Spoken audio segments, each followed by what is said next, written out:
I'm Chloe Melas, an entertainment reporter for CNN based in New York.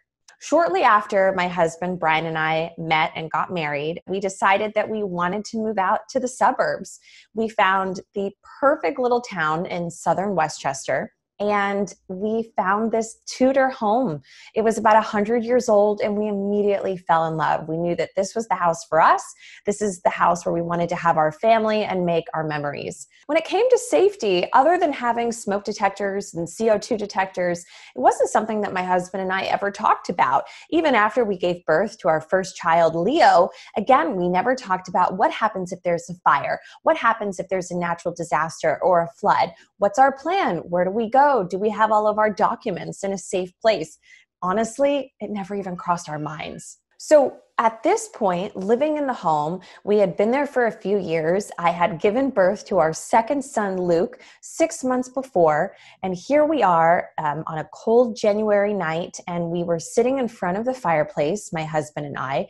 It was a second fireplace in the home, one that we had never used in all the years that we had lived in our house. We had just recently paid to get it all fixed up to code, so we thought. And we were in front of this roaring fire, getting warm, about to watch a movie. The kids were sleeping upstairs, and I happened to just look over and see some sticky smoke under one of our big floor lamps in our living room. Still, we were like, look, the smoke detectors aren't going off. This just must be an issue with the fireplace. The smoke's going to go away. Everything's going to be fine. But I had kind of this weird feeling in the pit of my stomach. So I asked my husband to go check on the baby's room. But when Brian went up the stairs, he decided to check on our toddler's room. And thank goodness that he did, because when he opened the door, he found Leo coughing and the room filled with smoke from floor to ceiling. And that's when the fire department said, you need to get out of the home right now. I had on no shoes. My kids had on just their pajamas.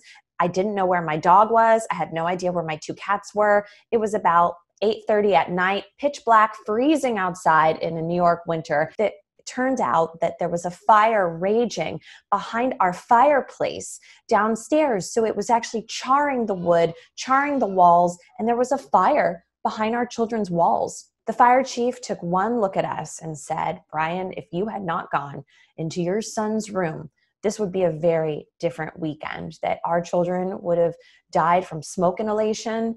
I probably would have gone up and gone to bed, and I probably would have succumbed to smoke inhalation as well. And then the house obviously would have caught on fire even more, and who knows what would have happened at this point. So that night, when we were allowed to come back inside for a few minutes, I looked around and the ceiling in the kitchen had collapsed due to all the water that the firemen had pumped into the home to put the fire out.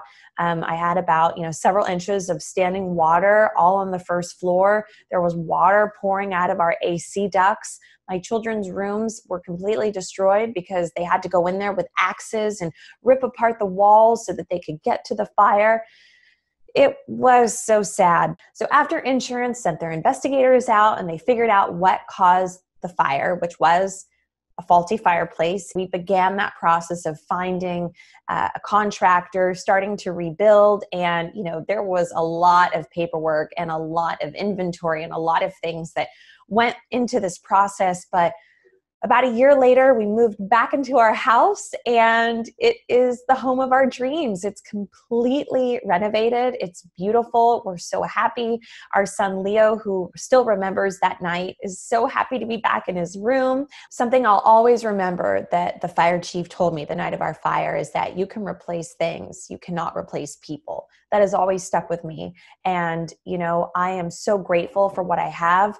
And even more so, we were just so grateful just to have each other. That's what mattered.